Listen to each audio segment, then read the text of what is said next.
Conference. The 8th Nigerian Family Planning Conference held in Abuja. Central and West Africa have the highest facilities rates in the world. Persons with disability and the fact that we have been left behind in the conversation around family planning. Meanwhile, there is no better community that needs the issues of family planning like persons with disability, taking into cognizance the danger that their ignorance about what to do when they have troubled pregnancies and even when certain thing happens to their reproductive system.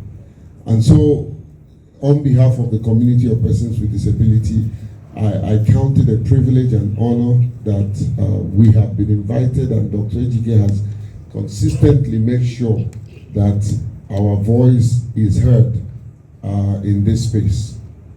I think it would be very important to say that at the end of this exercise, the media, advocates that are in this room, that Chris and I will succeed in getting you to further advocate on behalf of us when you leave this room. Tell any person with disability that you know that needs advice, help, professional intervention about the need for family planning. Let us take religion out of it and see the social value that family planning brings. I think I'll end by reminding you one thing that we often forget, and it's the fact that you just remember that day you were born, that it was you who cried and everybody was rejoicing.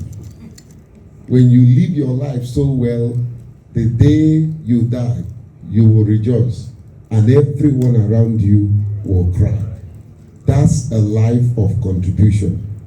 And I ask you the question, whose life have you affected that the day you die, that person will cry? Thank you. The Central Africa has the world's youngest population, with half of its inhabitants age 16 or under age across the region. Amina's story is not new in our country or other similar contexts. It highlights challenges related to accessing health care, including those introduced by conflict, weather-related disasters, or health emergencies like the COVID-19 pandemic. These challenges disproportionately affect vulnerable populations, especially our women and children. For instance, according to the International Organization for Migration Displacement Tracking Matrix, over 2 million people in northeast Nigeria were displaced due to conflict in 2023.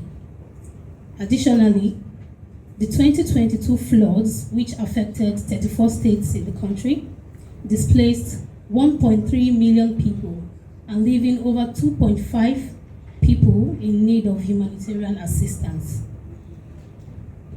We commend the Nigerian government, partners, and private organizations like the Access Holdings, Bank of Industry, Shell Petroleum Development Company for their critical support during these times of crisis.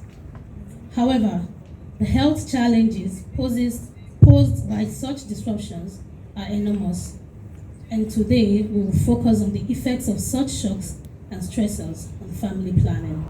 Family planning is a way to help individuals and family decide if and when to have children. It also improves mental health conditions, reduce poverty, and enhance economic development. The strategic use of media as a tool for delivering positive change in individuals' knowledge, attitude, and practice in order to achieve development results, such as educating the public, influencing policy and stakeholders' decisions, and normalizing family planning decisions. If you remember, I mentioned that there will be a session which is created by the FP 2030 and the UNFPA. That session is to get declarations from Nigerian top business moguls and foundations to make a commitment to donate money for family planning in the country. So that's a huge impact that we're looking at. And immediately after, there will be a donor session also.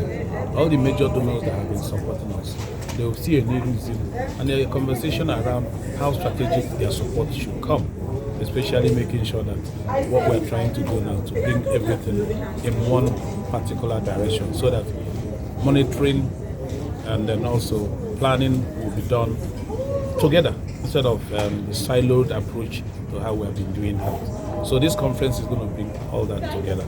And like I said, there will be a donor session too, where major people will sit down and talk with the donors and hear from them directly what their needs will be, to see how they can strategically use their resources to support what the government is doing in the country. As to the fact the gentleman asked about our population, if we do not bring down our fertility rate by the year 2050, we will be 450 million. In Abuja, Mildred Choma, Ben TV News.